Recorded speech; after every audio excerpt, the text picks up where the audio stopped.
घरट्याच्या मोहात पंख मिटू नये कधी, पाखरास फुलांचे प्रेम वाटू नये कधी,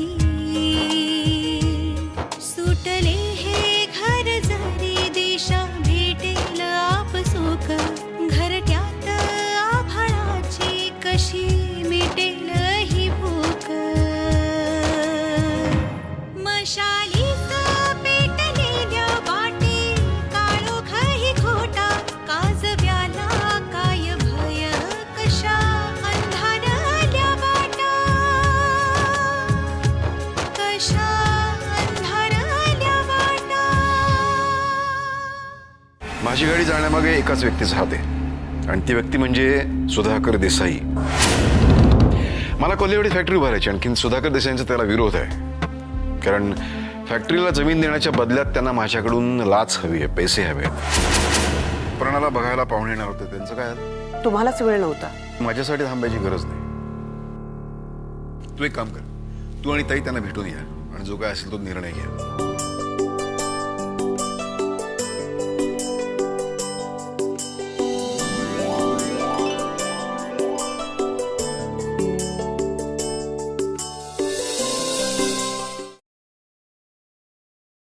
हे बघा, आपली अपर्णा चुकली, पण मला खरं सांगा, तुम्हाला खरंच असं नाही का वाटत की आपण तिला शोधून आणावं? मला नाही वाटत. एवढं 3 शब्दांचं उत्तर आहे माझ्याकडे. ज्या मुलीला आपल्या आईवडिलांची, घराची, आपल्या मामाची काळजी नाही, आपण तरी तिची पर्वा का करायची? अरिता आली, I just tell her go to hell.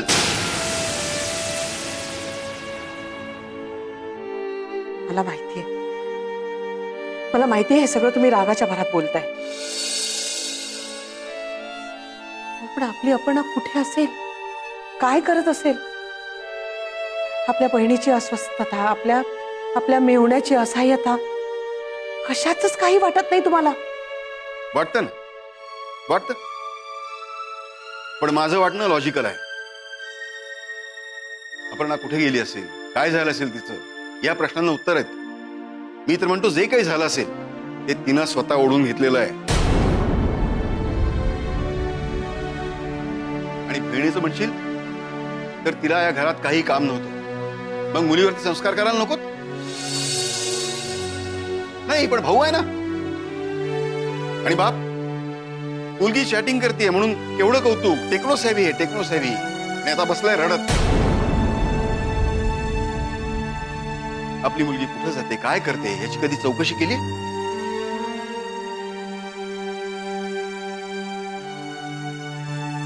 म्हणजे तुम्ही खरंच काही हालचाल करणार नाही? करणार आहे. पोलिसात जाऊन तक्रार करणार आहे. आमची भाची हरवली. बस इतकंच? आणखीन काय करू? गाडी काढून सगळीकडे ओरडत हिंडू, आमची भाची हरवली, सापडली का, आमची भाची हरवली, सापडली का?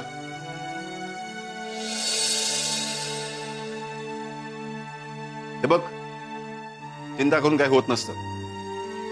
आणि तुम्हाला सल्ला देतो, विनाकारण चिंता करू नका.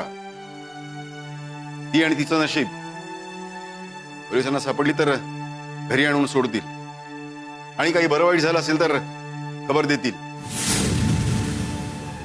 मग सोपस्कार करायला मामा आहेच. इतकं साधं सोपं सरळ आहे, कळलं? कसं बोलवतो तुम्हाला? तुमच्या मनाला पाझर कसा नाही फुटत?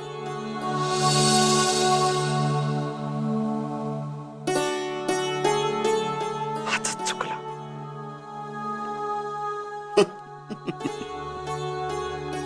भांडण्याच्या शेवटी तुला नेहमी कळतं की आपलं चुकलं. दरवेळेला हेच म्हणतेस आणि पुढच्याला परत नव्याने सुरू करतेस. छान.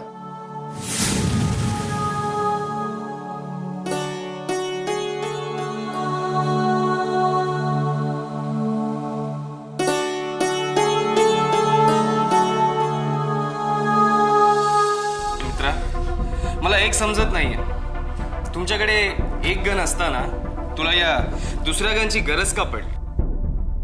घरात गण आहे रे, पण ती मखरात ठेवून पूजा करण्यासाठी. दादा ती घेऊन मला बाहेर नाही देऊ देणार. माझ्याकडे लायसन असलं ना तरी. अरे मित्रा, पण दुसरी गन जवळ ठेवण्याची तुला आवश्यकताच काय आहे. आजच्या या काळात गनची आवश्यकता आहे. क्यों? कुछ लफड़ा हुआ क्या? तसंच समज. तुला माहिती आहे ना गावात आमचे प्रस्त केवढे. कुणाची टाप नव्हती मान वर करून बघण्याची. पण आजकाल दिवस बदलत आहेत. बाहेरची माणसं गावात येऊन धमक्या देत आहेत. कोण आहे ते लोक? सांगेन कधीतरी. पण आता जर कोणी धमकी दिली ना सरळ कपाळावर गन लावीन त्याच्या. कूल. ती गन जवळ असली ना की माणूस उगाचा शेर बनतो. उगाच जोशात येऊन काहीतरी वेडवाकड करून बसशील. पेशन्स ठेव. अरे तुला बोललो म्हणजे काय त्या माणसाला जो गोळ्या नाही घालणार आहे. डोंट वरी. चल मी निघतो. अरे हे काय, इतक्या दिवसांनी भेटलास आणि लगेच चाललास? म्हणजे आज रात्री मडमध्ये पिकनिक पार्क बंगलोमध्ये माझ्या मित्राची पार्टी आहे आणि तुला नक्की यायचंय. अरे पण मला नो, मी काही एक तुझं ऐकणार नाहीये. And this is final. तुला यायचंय म्हणजे यायचंय. That's it. ओके.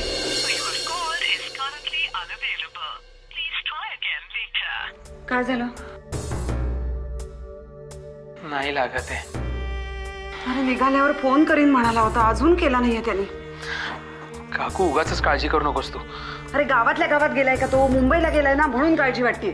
तुम्हा मुलांना ना घरची लोक काळजी करत असतील याची काही परवाच नसते. अगं एक काकू काकू बडबड बंद करती. काही सुचू देत नाहीये. इथे फोन लागत नाही आणि तुझी बडबड एक. बघ ना, परत बघ ना बाबा.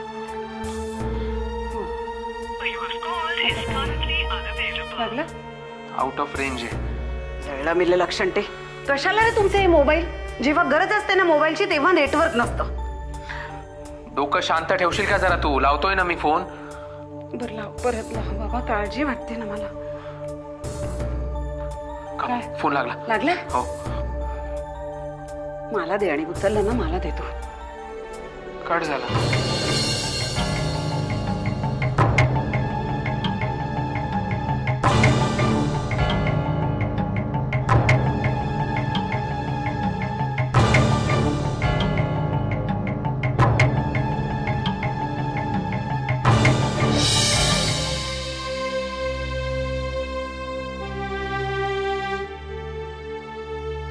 तू इथून निघून गेलीस याचं दुःख जरूर आहे बेटा, पण दुसरीकडे आनंद सुद्धा आहे.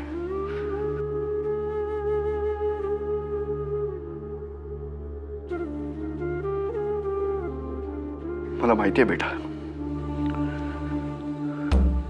तू चुकीचा निर्णय कधीही घेणार नाहीस.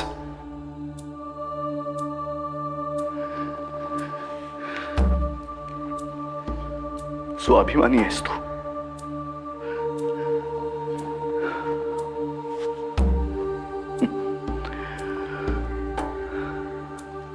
तू इथून पळून तरी जाऊ शकलीस, हो ना?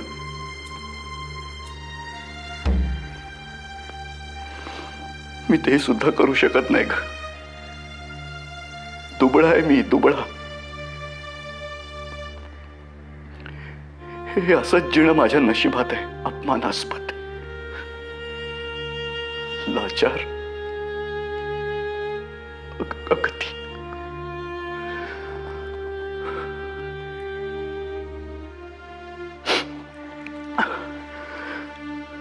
बेटा,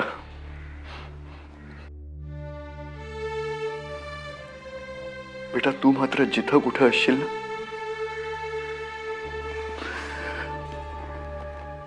तिथं सुखात राहा.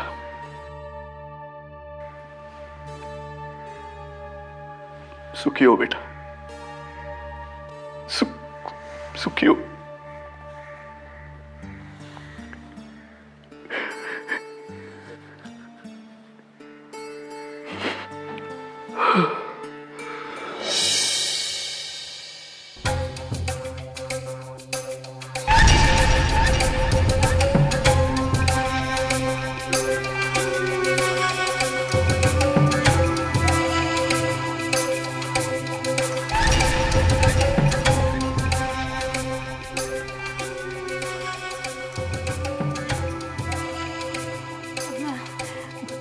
तुम्ही इथे कुठच्या मुलाला बघितलं का? नाही म्हणजे मी महेंद्र आर्य नावाच्या एका मुलाला इकडे शोधते. आम्ही भेटणार होतो अगं, पण तो मीच महेंद्र आर्य.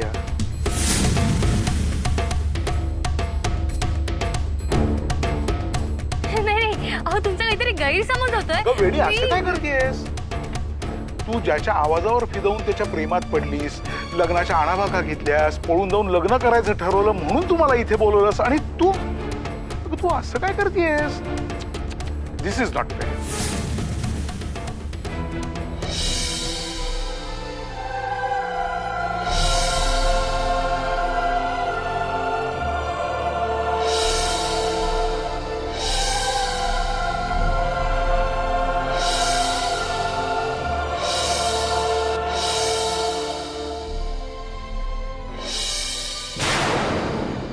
कशा अंधारल्या वाटा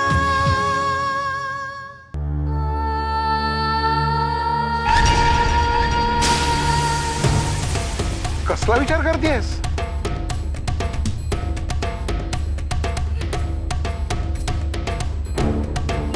म्हणजे महेंद्र आर्य मीच. म्हणजे गेले 6 महिने तू माझ्याशी चॅटिंग करत होतास. Yes, of course. अगं आपणच तर लग्नाच्या आणाभाका घेतल्या आणि पळून जाऊन लग्न करायचं ठरवलं. आणि एवढ्यात विसरलीस तू? शी, हे चांगलं नाही. हा, यू चीट, स्काउंड्रल, लायर. म्हणजे ते फोटो सगळे माझेच. Everything is fair in love. झालं गेलं, गंगेला मिळालं. कम ऑन डार्लिंग, जे व्हायचं ते होऊन गेलं. चल चल, असं नको करू. अगं राणी, राणी मी तुला सुखात ठेवीन. चल.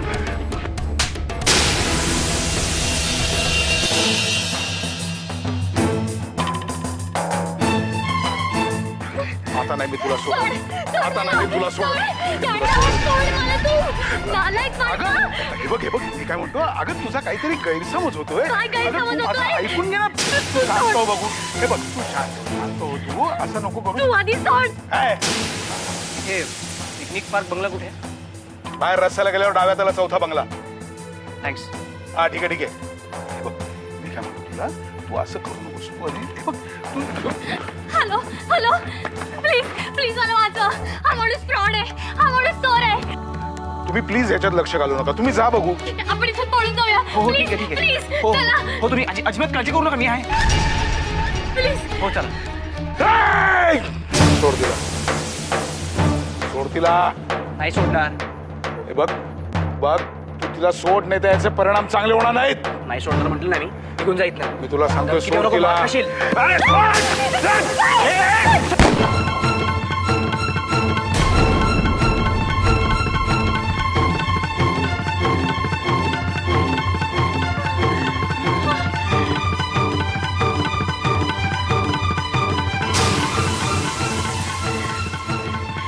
We'll have to run.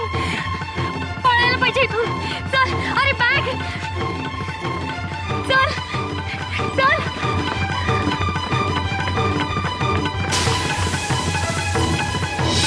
कशा अंधारल्या वाटा आपल्या भेटीचे परिणाम तुला भोगायला लागणार आहे.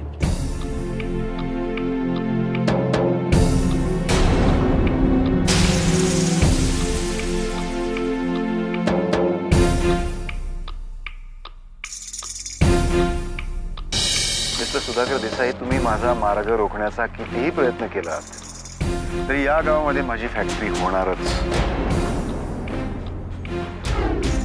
And that's my challenge.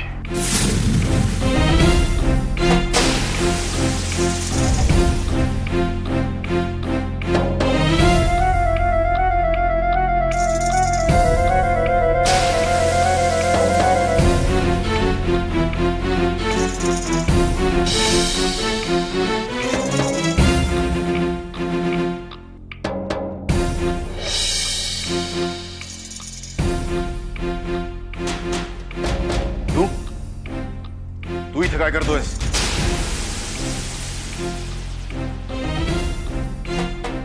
या घरात याची हिंमत कशी झाली तुझी? तरुण, ताबडतोब वॉचमनला बोलाव आणि याला धक्के मारून बाहेर काढ घराच्या.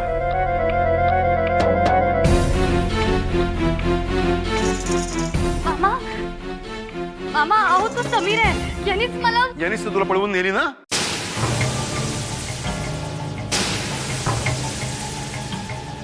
माहितीये ना, अख्खं खानदान कपटी आणि कारस्थानी. वा वा, माझ्याच घरावरती डाका घातलास ना?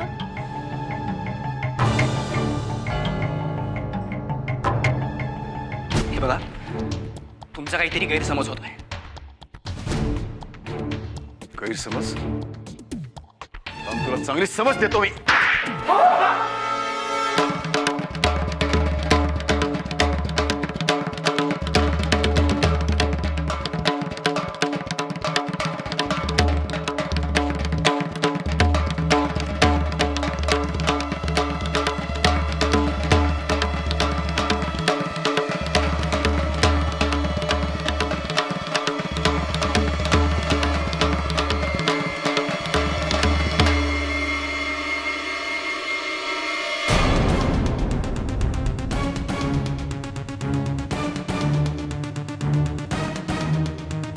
तापरणामुळे गप्प बसतोय, नाहीतर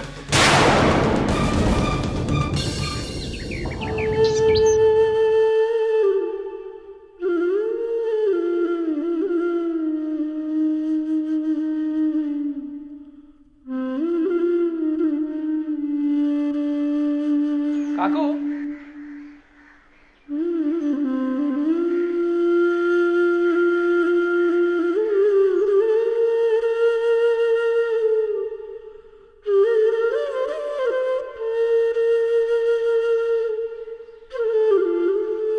काकू काकू काही होणार नाही. तू उगाच काळजी करतेस का? पूर्वी नव्हते रे काळजी करत मी एवढी, पण आता वातावरण इतकं गढूळ झालंय ना, काळजी वाटते. आणि आपल्या समीरला ओळखतोस ना तू, किती गरम डोक्याचा आहे तो. त्याला ना कुठल्या माणसाचा कधी राग येईल, कुठल्या गोष्टीचा कधी राग येईल आणि त्या रागाच्या भरामध्ये तो काय करेल याचा काही भरोसा आहे का मला सांग.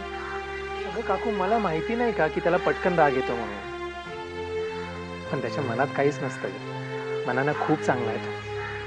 म्हणूनच जास्त काळजी वाटते. त्याला कुणीही कधीही सहज फसवू शकतं. काकू, उगाच मनात का तू भलते सलते विचार आणतेस? हा, आम्ही दोघं आता काय लहान राहिलोय का ग? मोठे झालात म्हणजे काय रे, वाटेल तसं वागा. कुठे जाताय हे सांगणं, उशीर होणार असेल तर फोन करणं, हे नियम लागू नाहीये तुम्हाला. हा काकू, तो अडकला असेल ना कुठेतरी. हा, नाही तर त्याने फोन नसता का केला? आणि हे बघ, मी तनय आणि वैशाली दोघींनाही सांगून ठेवलंय की तो आल्या आम्हाला कळवा म्हणून. अजून काय हवंय? हा, हे बरं केलंस बाबा. पण मी त्या शेताकडे जाऊन येतो जर. हा, ट्रॅक्टर फसलाय. आणि हे बघ, स्वतः काही करू नकोस, माणसांना बरोबर घेऊन जा. अगं हो ग बाई, आणि तू सुद्धा उगाच जास्त विचार नको करत बसूस. येतो.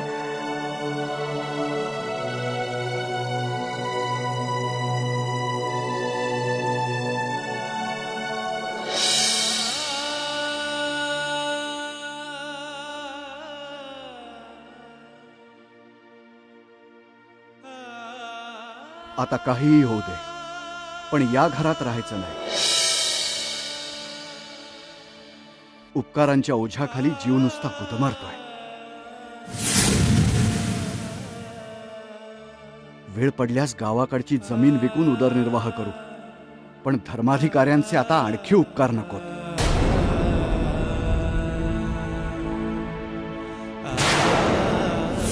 त्या मुळात ही गोष्टच पटली नाही. काय चूक होती त्या मुलाची? त्या मुलाची एकच चूक आहे, तो देसाईंचा मुलगा. अहो अहो, पण तो काय तुमच्याशी इथे राजकारणातले डाव खेळायला आला होता का? काय खेळणार? मला मात्र डाव खेळायची संधी दिसते. सकाळपासून उजवा डोळा फडफडतोय माझा. या तुमच्या भलत्या असेल शंका. आधी देवाला साकडं घालायचं, मग वर्षभर त्याचं नवस फेडत बसायचं. पण एक सांगतो तुम्हाला, मला किंवा समीरला या असल्या प्रोटेक्शनची गरज नाही. आम्ही आमच्या हिमतीवर लढतो, आमच्या हिमतीवर बाजी मारतो. तुम्ही विनाकारण चिंता करू नका.